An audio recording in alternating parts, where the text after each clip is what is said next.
This is a story of a woman, a widow, who loves her son very much. The woman's name was Michelle, and the son's name was Philip. Michelle was a mother who gave everything for her only child. Her son, Philip, was her whole world, the center of her universe. But she never imagined that this same son, her only child, would one day lead her deep into a silent forest with a plan in his heart that would shatter her world completely. I promise you don't want to skip this powerful, emotional journey packed with life-changing lessons that linger long after the final word. So get comfortable and prepare to be moved as we dive into this unforgettable journey. For those of you just joining us for the first time, welcome to the community. Please don't forget to subscribe, hit that notification bell, and give this story a thumbs up if it touches your heart. Michelle was 63 years old, and her hair was the color of soft silver. She lived in the very same house where she had raised her son, a cozy little home with a small garden in the back where she grew tomatoes and lovely red roses. Her husband, a kind and hard-working man, had passed away many years ago. When he left this world, he left everything he had to Michelle. He trusted her completely. He knew she was wise and careful. Before he passed, he told her, "Michelle, my love, our son Philip is still so young. He is a good boy, but he does not yet understand the weight of the world. Please, take care of our family's fortune. Keep it safe for him. When you see that he has become a mature and responsible man, then you can give it to him. I trust you to know when the time is right." Michelle promised her husband she would do just that, and for many years she kept that promise close to her heart. She watched Philip grow from a young boy into a man. She was so proud of him. He was handsome and smart, and he could always make her laugh. When he finished school, he got a good job at a big company in the city. It was a job that paid very well, and Michelle's heart was filled with joy. She thought to herself, "My son is doing so well. Soon he will be ready." Then Philip met Janet. Janet was a wonderful young woman. She was not from a rich family, but she had a heart made of pure gold. She was kind, she was patient, and she worked very hard at her job in a small local library. From the first day Michelle met Janet, she knew this was the right woman for her son. She did not feel like she was gaining a daughter-in-law. She felt like she was gaining a daughter she never had. Philip and Janet got married, and they moved into the family house with Michelle. There was enough room for everyone, and Michelle did not want to be alone. She told them, "This is your home. You do not have to pay me any rent. Just be happy here together." And for a little while, they were very happy. Janet and Michelle became the best of friends. They would spend hours in the kitchen together, cooking and talking. Janet loved to hear Michelle's stories about the old days, and Michelle loved listening to Janet talk about the books she read at the library. They understood each other without having to say many words. If Michelle was feeling sad, Janet would know just by the look in her eyes. She would make her a warm cup of tea and sit with her until she felt better. And if Janet was worried about something, Michelle would hold her hand and tell her, "Everything will be all right, my dear. We are a family. We will face it together." Their bond was strong, very strong. It was a bond built on love and respect. But slowly, a dark cloud began to form over their happy home. This cloud was Philip's secret. At first, it was small. He would come home late from work, saying he was with friends. He would be on his phone all the time, looking at numbers and charts that Michelle and Janet did not understand. Then the money problem started. Even though Philip had a very good job, he never seemed to have any money. When it was time to pay for groceries or the electricity bill, his pockets were always empty. He would say, "Oh, I had an unexpected expense at work," or "I had to help a friend who was in trouble." Janet with her small job at the library, was the one who paid for almost everything. She never complained. She loved her husband and she wanted to support him. Michelle saw this, and her heart ached. She would often give Janet money secretly, saying, "Here, my dear, please, use this for the house. Don't tell Philippe. I don't want him to feel bad." But Michelle knew what was happening. She was a wise woman, and she could see the truth. Her son, her dear Philippe, had a gambling problem. It was an addiction, like a sickness of the mind. It made him chase after the dream of winning big money, but all it ever did was take his money away. It made him lie to the people he loved most. The arguments started about a year ago. They always started the same way. Philippe would come to Michelle when he was alone. He would be charming and sweet at first. "Mother," he would say with a big smile, "you look so beautiful today. How are you feeling?" "I am well, my son," Michelle would reply, her heart full of hope that maybe, just maybe, it was time for him to be his old self again. But then his tone would change. "Mother, I have been thinking.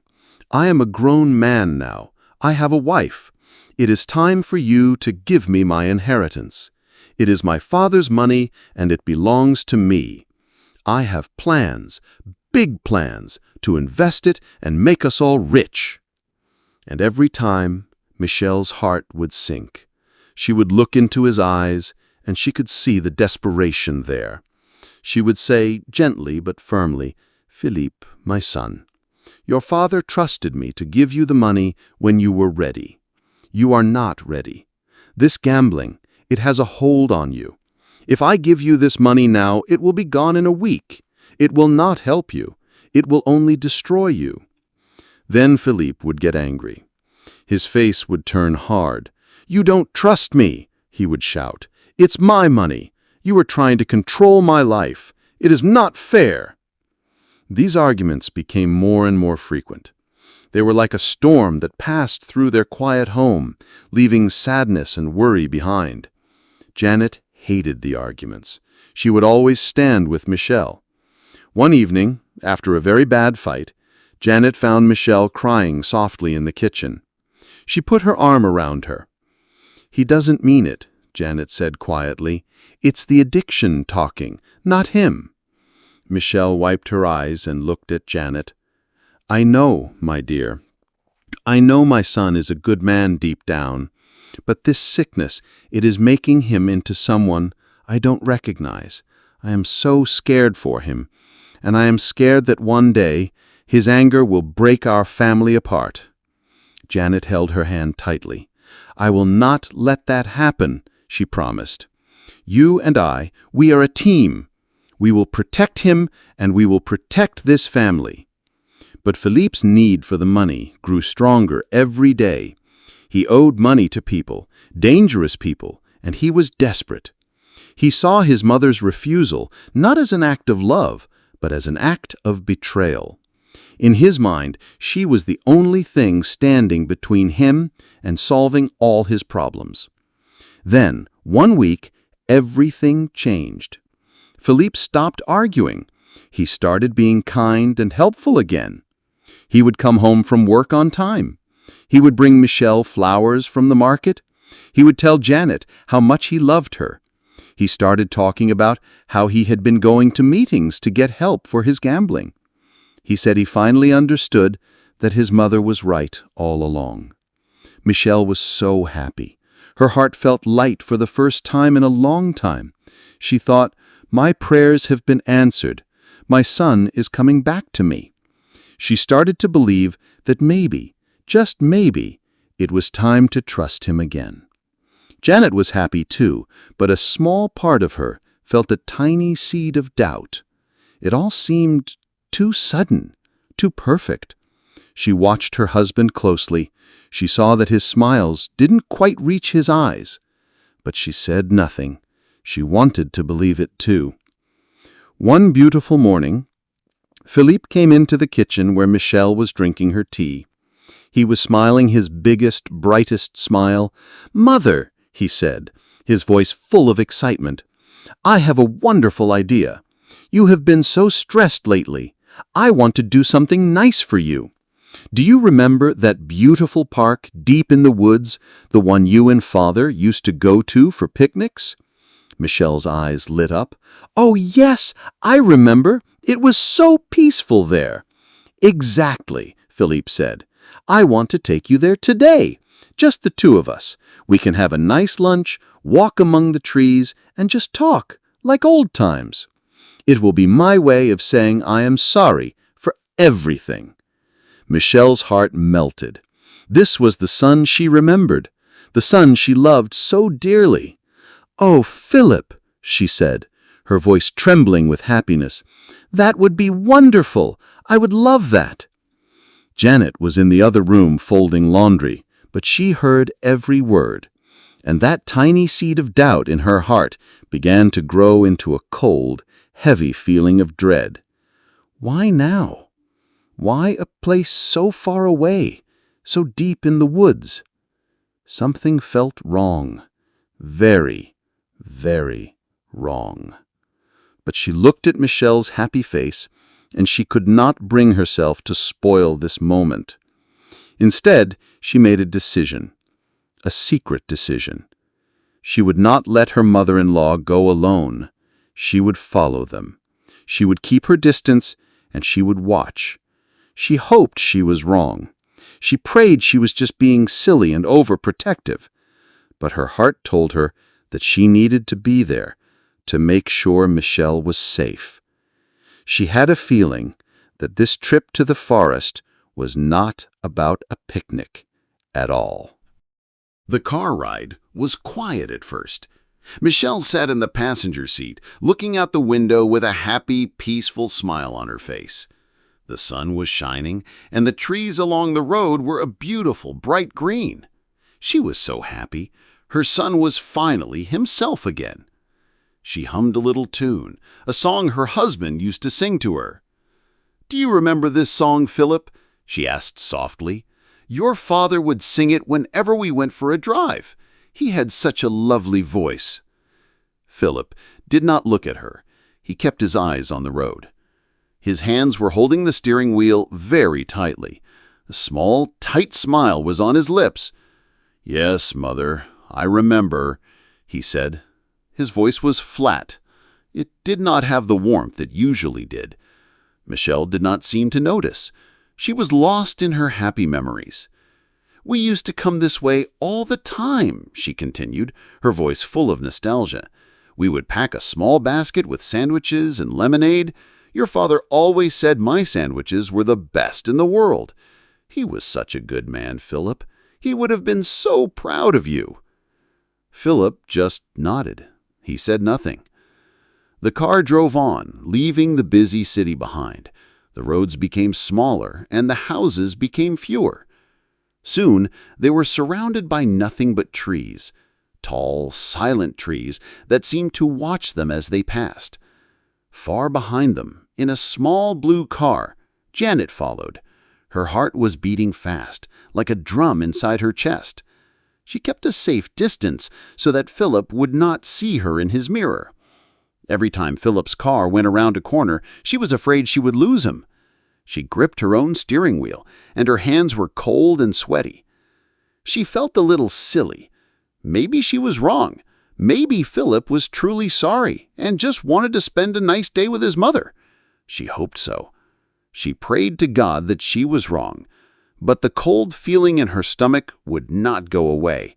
It was a feeling of deep, certain dread. She remembered the look in Philip's eyes that morning. It was not the look of a happy son. It was the look of a man with a heavy secret. And so she kept following. After driving for almost an hour, Philip turned the car onto a narrow dirt road. The road was bumpy, and the trees grew so close together that they blocked out the sun. It became darker and much cooler. Michelle looked around. "I don't remember this road, Philip," she said, a little note of confusion in her voice. "Are you sure this is the right way to the park?" "Don't worry, Mother," he said, his voice still flat. "It's a shortcut. I know where I'm going." He drove for another 10 minutes, deeper and deeper into the woods. Finally, he stopped the car in a small clearing. It was very quiet here. The only sound was the gentle rustling of leaves in the wind. There was no one else around, no other cars, no other people, just them and the silent forest. Janet stopped her car far down the dirt road, hidden behind a thick group of bushes. She turned off her engine and waited, her heart pounding. "Well, we're here," Philip said, trying to sound cheerful. He got out of the car and opened the door for his mother.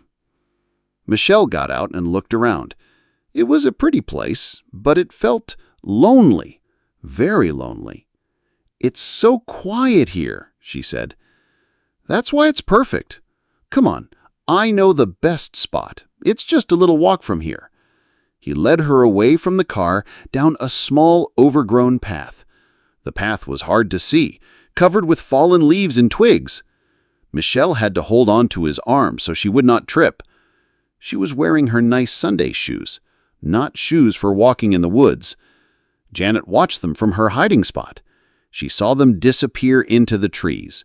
She waited a few moments, and then, as quietly as she could, she got out of her car and followed them.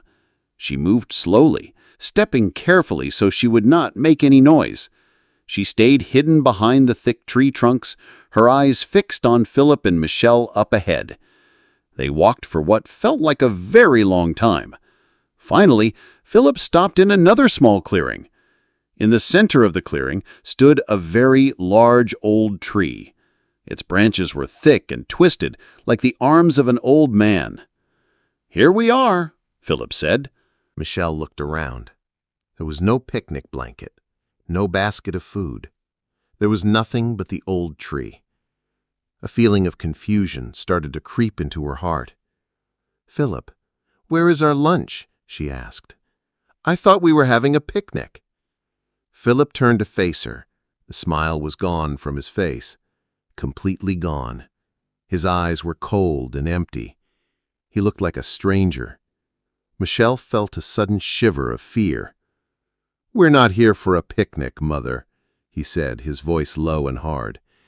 Then why are we here?" she asked, her voice beginning to tremble. Philip did not answer. Instead, he reached into the pocket of his jacket. He pulled out a coil of rope. It was a thick, strong rope. When Michelle saw the rope, her mind could not understand. "Philip, what is that for?" she whispered. "Is this some kind of joke?" He took a step towards her. "I'm sorry, Mother," he said. "You gave me no choice. I asked you for my money. I begged you, but you wouldn't listen. You never listen."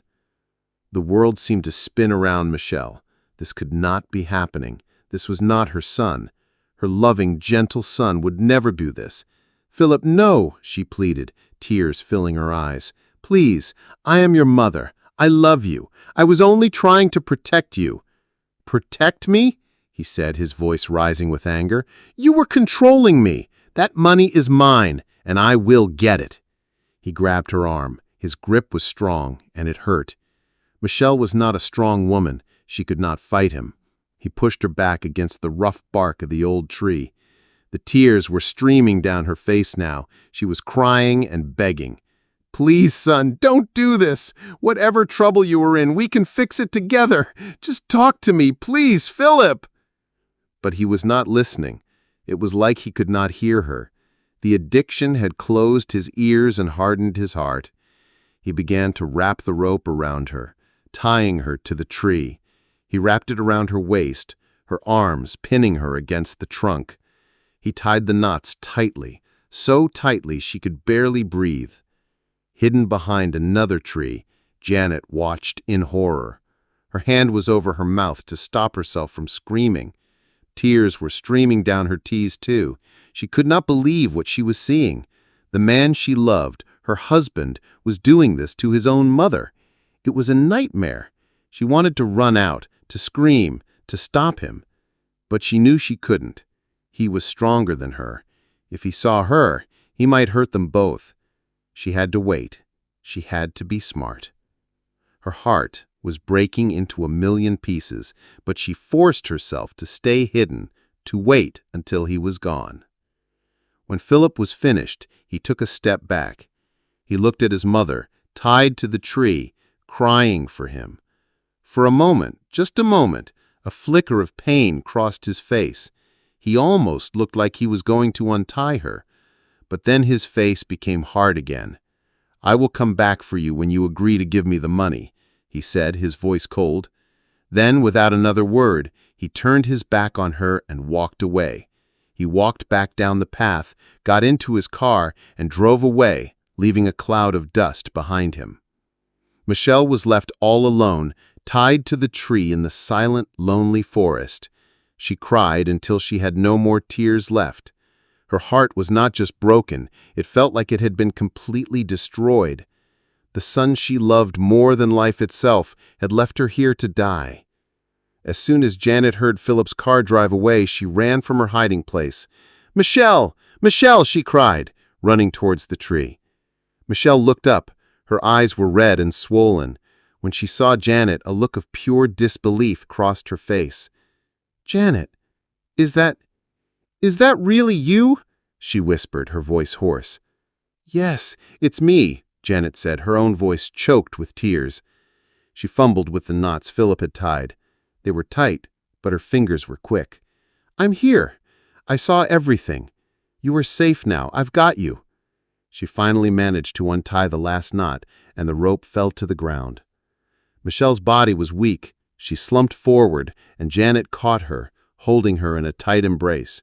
Michelle sobbed into Janet's shoulder, her whole body shaking. "He left me! My own son! He left me!" I know," Janet whispered, stroking her back, "but I am here, and I will never leave you. We are going to get through this, I promise you." After a few minutes, Janet helped Michelle to her feet. She was very shaky. Janet put her arm around her waist, supporting her. "Come on," she said gently. "We have to get you out of here. We can't go home. Not yet." She carefully led Michelle back to her own hidden car. She helped her into the passenger seat and put a blanket around her shoulders. Michelle was quiet now, staring straight ahead, her eyes filled with a deep, empty sadness. Janet started the car and drove away from that terrible place. As she drove, her mind was racing. She couldn't take Michelle home. Philip would know something was wrong, and she couldn't go to the police. Not yet. She knew Michelle, despite everything, would not want to see her son go to jail. Then she remembered someone, an old friend of her grandmother's, a kind woman named Mrs. Gable. She lived in a small, quiet town about an hour away. She was a good person, someone who could be trusted. Janet made a decision. That's where they would go.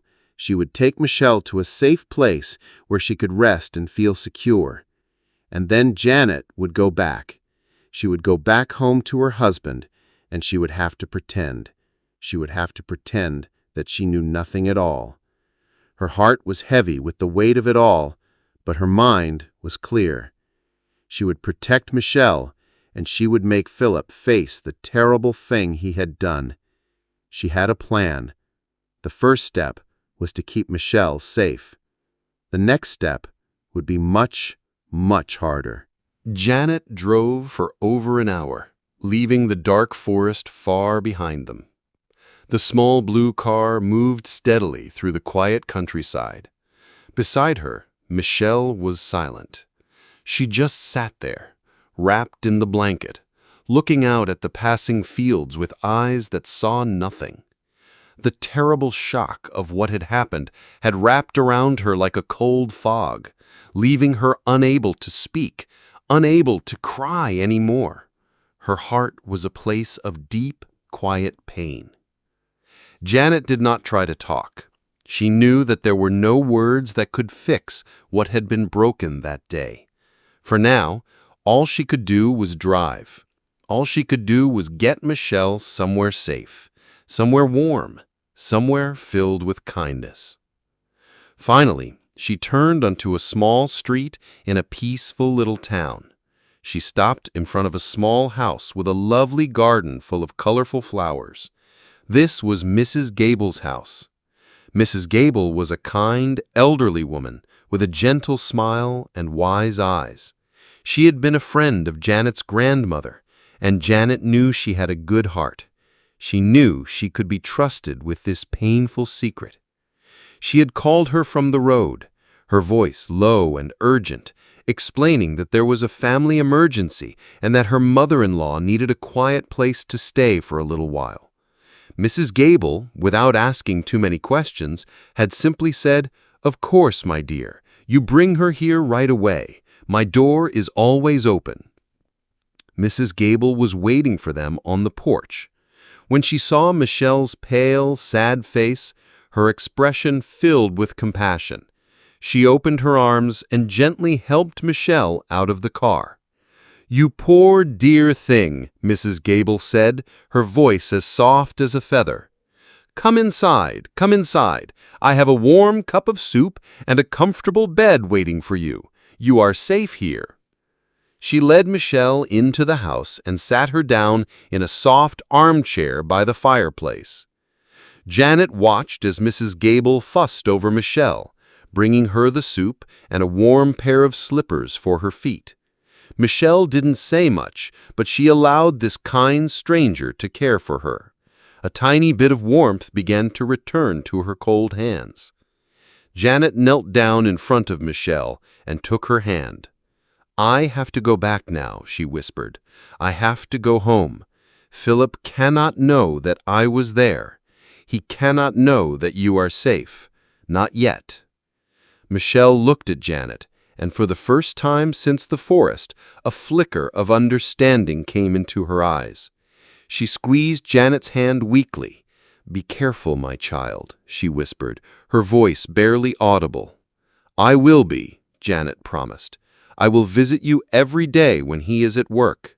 I will call you. You will not be alone. I will handle this. I will make this right. You just rest now." Leaving Michelle in the kind hands of Mrs. Gable was one of the hardest things Janet had ever had to do, but she knew it was necessary. She drove back home, and with every mile that passed, the sadness in her heart began to mix with a cold, hard anger. She had to put on a mask. She had to pretend to be a loving wife to the man who had just done the unthinkable.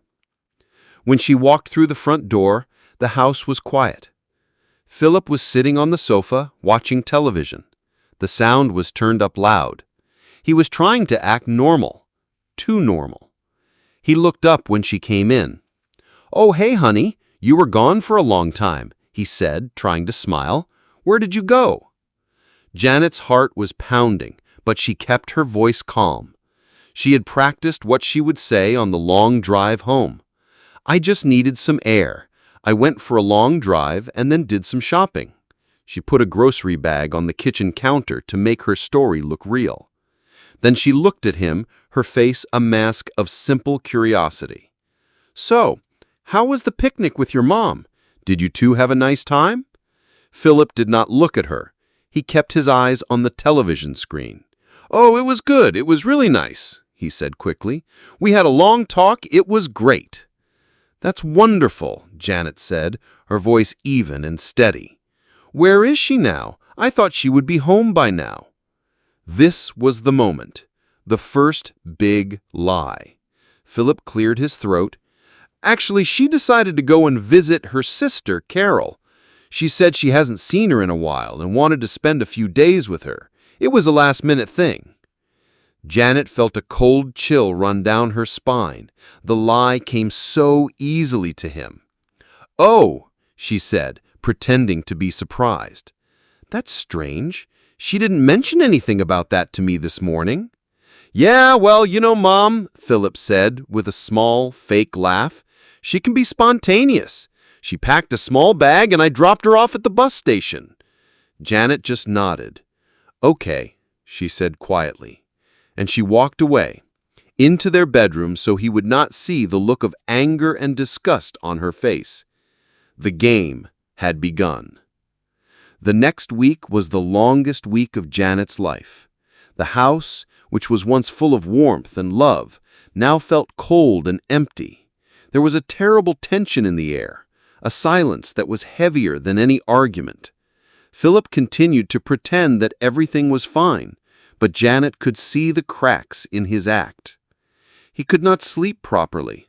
She would wake up in the middle of the night and find him staring at the ceiling, his face pale in the moonlight. He started drinking more than usual. He would come home from work and pour himself a large glass of whiskey, and then another. He was jumpy. Every time the phone rang, he would flinch, his eyes wide with fear. He avoided looking at Janet directly. He could not meet her gaze. Every day, Janet would ask him a simple question. "Did you hear from your mother today?" And every day, Philip would have a new lie. "Not yet. You know Aunt Carol's house has bad cell service," he would say. Or, "She called earlier when you were out, said she's having a great time." Janet knew he was lying. Every morning, after Philip left for work, she would get in her car and drive to Mrs. Gable's house. She would spend a few hours with Michelle. At first, Michelle was very quiet, very sad. She would just sit and stare into space. But Janet's daily visits were like medicine for her wounded heart. They would sit together and drink tea. Janet would brush Michelle's soft, silver hair. She would read to her from books she brought from the library. Slowly, very slowly, Michelle began to talk again. She cried a lot. She talked about her son, the little boy she had raised, and she could not understand how he had turned into the cold man in the forest. "It is my fault," Michelle would whisper, tears rolling down her cheeks. "I was not a good enough mother." "No," Janet would say, her voice firm and loving. "You stop that right now. You are a wonderful mother, the best mother. This is not your fault. This is his sickness, the gambling. It changed him. But the good man, the real Philip, is still in there somewhere, and we are going to find him." These visits gave Janet the strength to go back home each evening and face her husband's lies. By the end of the week, her patience was gone. The pretending was over. That evening, when Philip came home from work, Janet was waiting for him in the living room. The television was off. The house was completely silent. She was sitting in an armchair, and she had the phone in her hand. "Hello, Philip," she said. Her voice was not the voice of a gentle wife. It was cold and sharp, like a piece of broken glass. Philip stopped in his tracks. He saw the look on her face, and he knew. He knew the game was over. "What's wrong?" he asked, his own voice barely a whisper. "I called Aunt Carol today, Philip. I called her this morning, and this afternoon, and again just 10 minutes ago. We had a very long chat. She hasn't seen or heard from your mother in over a month." Philip's face went white. He looked like a ghost. He opened his mouth to speak, but no words came out. "So I'm going to ask you one more time, Philip," she said, taking a step towards him. "I called Aunt Carol today. I called her this morning, and this afternoon, and again just 10 minutes ago. We had a very long chat. She hasn't seen or heard from your mother in over a month." The lie finally shattered. Philip crumbled. It was as if all the bones in his body had suddenly turned to water. He fell to his knees on the floor and began to sob. It was not a quiet cry. It was a loud, ugly sound of a man completely broken. "I'm sorry," he cried, his face buried in his hands. "I'm so sorry. I didn't know what to do. I owed so much money. They were going to hurt me. I thought if she was scared, she would give it to me. I was going to go back for her. I swear I was." Janet looked down at him, her heart a storm of pity and anger. "Get up," she said, her voice hard as stone. "You get your coat and your car keys. You are going to take me there. You are going to take me to the place where you left your mother to die." The drive to the forest was a nightmare. It was dark now, and the car's headlights cut a lonely path through the blackness. Philip was crying the whole way, mumbling apologies over and over again. Janet said nothing. She just stared straight ahead, her jaw set. He stopped the car in the same dark clearing. He got out, his body shaking. He led her down the overgrown path, using the light from his phone to see the way. The forest was a different place at night. It was full of strange shadows and scary sounds. Finally, they reached the old tree. Philip pointed a trembling finger. "There," he choked out. I left her right there." Janet looked. The thick rope was lying on the ground in a messy coil, but the tree was empty. Michelle was gone. For a moment, Philip just stared. He could not understand. He looked around wildly, his eyes darting into the darkness. She's gone. She's not here." The terrible reality of what he had done crashed down on him with the force of a tidal wave. In his mind, he saw a horrible picture. He saw his mother, alone, in the dark, cold and scared. He imagined wild animals. He imagined her falling, hurt and unable to get help. He had not just abandoned her, he had killed her. A terrible animal-like scream tore from his throat. "No! No, Mother!" He fell to his knees in the dirt, clawing at the ground. "What have I done? I killed her! Oh God, I've killed my own mother! Her body! I can't even find her body!" He was completely lost in a world of guilt and horror. He was no longer a man. He was just a container of pure, raw pain. Janet stood over him, watching him break, her face a mask of cold fury. She let him feel it. She let the full weight of his terrible choice crush him. "You have to find her, Philip," she said, her voice cutting through his sobs. "You have to find her, because if you don't, I swear to you, you will spend the rest of your life in a prison cell, thinking about how you murdered the one person in this world who loved you more than anything." The drive back from the forest was the quietest journey of Philip's life. He was a hollow man. The loud, terrible sobs were gone. The desperate screams were gone. Now there was nothing left inside him but a vast, silent emptiness. He drove the car automatically, his eyes staring at the road, but seeing only the image of the empty tree and the coiled rope on the ground. He had killed his mother. The thought was not loud anymore. It was a quiet, certain fact that had settled deep inside him, cold and heavy like a stone. He had done the worst thing a son could ever do. He had destroyed the person who gave him life, the person whose love had been the only constant shining light in his world. And for what? For money, for pieces of paper that he would have lost in a week. Janet sat beside him, watching him. She saw that he was no longer the angry, desperate man who had lied to her. He was not the monster who had tied his own mother to a tree.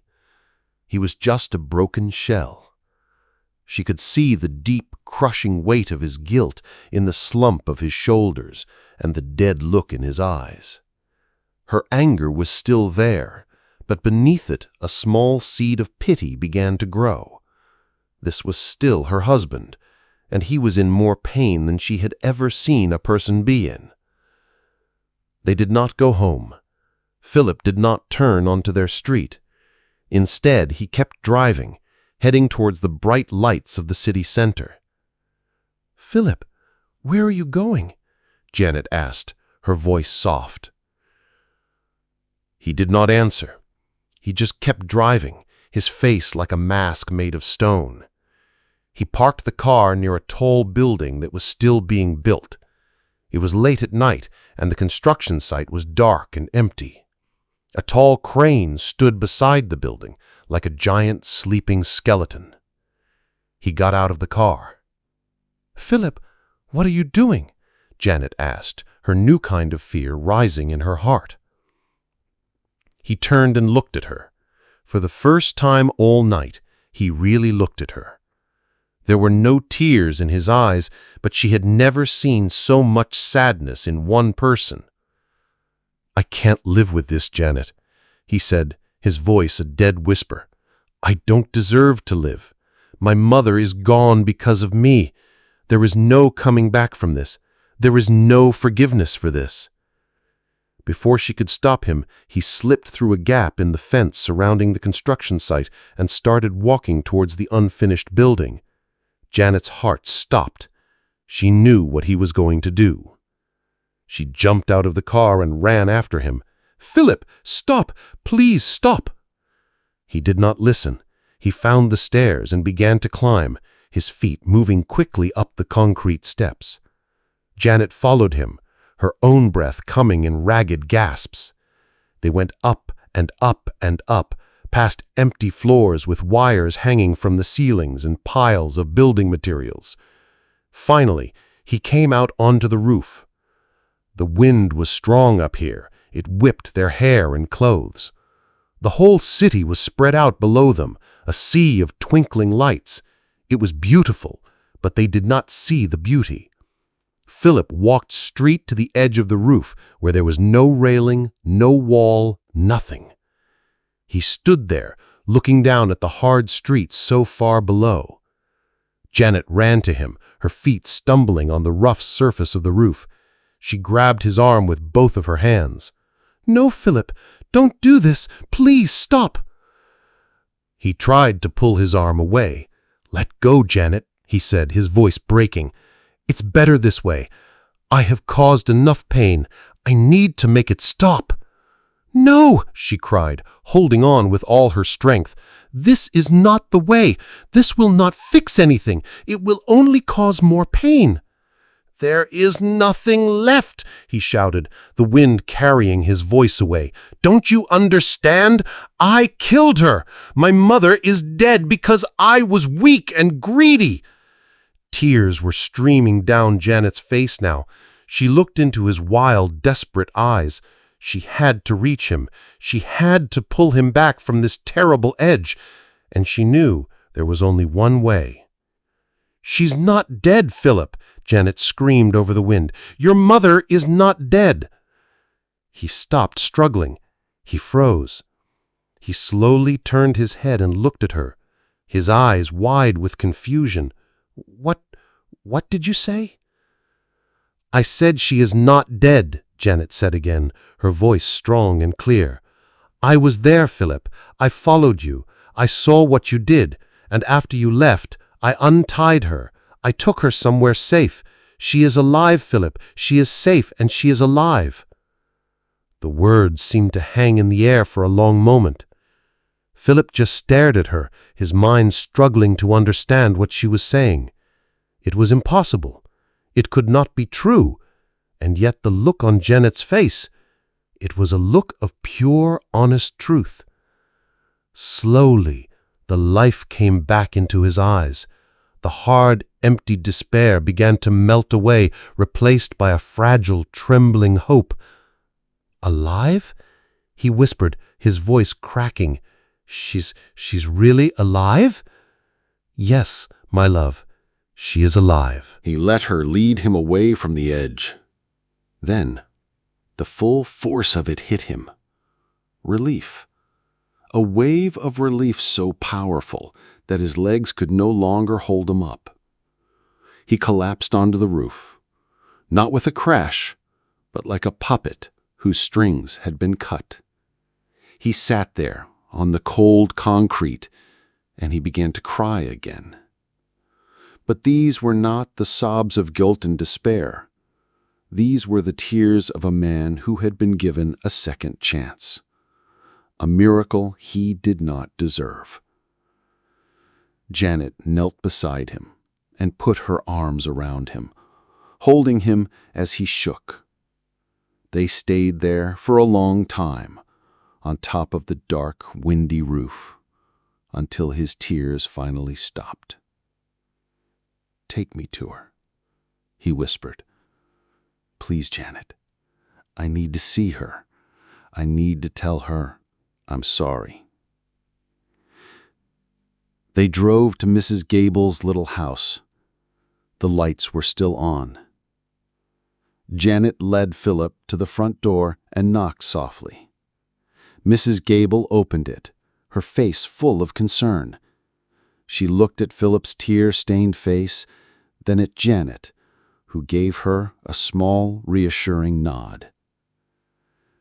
"She's in the sitting room," Mrs. Gable said quietly, and she stepped aside to let them in.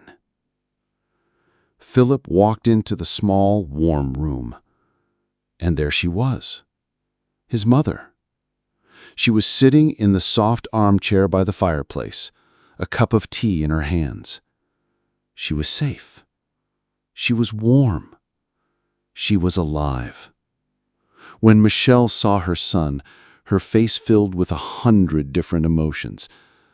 There was sadness, there was pain, but more than anything else, there was love. A deep, endless ocean of a mother's love. Philip could not speak. He just stood there for a moment, his heart breaking all over again, but this time it was breaking with love and remorse. He slowly walked towards her and fell to his knees in front of her chair. He put his head in her lap, like he used to do when he was a little boy who had scraped his knee, and he cried. "I'm so sorry, Mama," he sobbed, his voice muffled by her dress. "I'm so sorry. I am so sorry. I don't know what happened to me. Please, please, can you ever forgive me?" Michelle did not hesitate. She put her hand on his head, her fingers gently stroking his hair. Tears began to fall from her own eyes, but they were not tears of sadness. They were tears of relief. Her son had come back to her. "Oh, my son," she whispered, her voice trembling. "My dear son, I forgive you. Of course I forgive you. I love you, Philip. I have always loved you, and I will never, ever stop." He looked up at her, his face full of shame. "But I could go to jail. What I did." Janet stepped forward and put her hand on his shoulder. "We are not going to the police," she said softly. "We are a family, and we will heal this as a family." They stayed there for a long time, the three of them, holding each other. The broken pieces of their family were slowly, carefully being put back together, not with anger or punishment, but with forgiveness and love. In the days that followed, everything changed. Philip knew that he needed help, real help. The next morning, he sat down with his mother and his wife. "I can't be trusted with money," he said, his voice full of humility. "Not yet.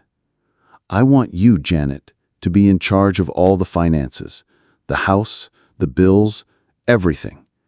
And Mom, I don't want the inheritance. Not until I have earned your trust back, not until I am well." He then said, his voice firm with new purpose, "I need to fix myself. I am going to find a support group for my gambling addiction. I will go every week. I will do whatever it takes to get better." And he did. It was not easy. It took many, many months of hard work. He had to face the ugly truth about his addiction. He had to learn how to live without the thrill of the bet. But he was not alone. Every step of the way, his mother and his wife were right there beside him, supporting him, encouraging him, and loving him. Slowly but surely, the real Philip began to return. The kind, funny, loving man that they both knew was still there. He became a better husband and a better son. The family found their happiness again, a happiness that was stronger than before because it had been tested by a great storm and had not broken. Dear viewers, this story teaches us a powerful lesson. It teaches us about the terrible dangers of addiction and how it can make good people do awful things. But more importantly, it shows us the incredible power of family, of love, and of forgiveness. It shows us that even after the most terrible mistakes, there is always a path back to the light, as long as there is love to guide the way. Now we want to know what you think. Was Janet a good wife?